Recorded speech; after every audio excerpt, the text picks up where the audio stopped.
Hello বন্ধুরা, আশা করি সবাই সুস্থ আছেন, ভালো আছেন। আমার চ্যানেলে নতুন আরেকটি ব্লগে আপনাদের স্বাগত জানাই।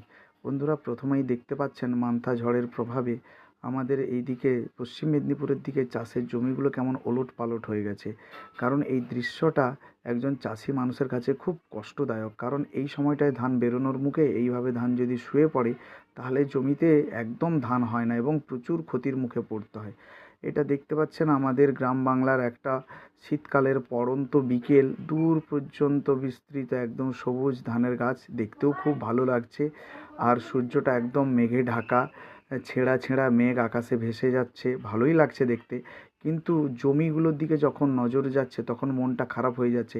একজন মানুষ চাষ করে মাথার ঘাম পায়ে ফেলে, সারা বছর পরিশ্রম করে যদি এইভাবে ক্ষতি হয়। এখানে দেখতে পাচ্ছেন একটা চাষি ভাইয়ের জমিতে কি যেন একটা রোগের কারণে পুরো জমিটা লাল হয়ে গেছে। আমি ঠিক জানি না রোগটা কী, আপনাদের যদি জানা থাকে আমাকে জানাবেন।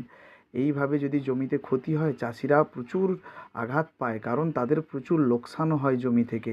তো আশা করি ভিডিওটা সবার ভালো লেগেছে। যদি ভালো লেগে থাকে চ্যানেলটি সাবস্ক্রাইব করে পাশে থাকবেন।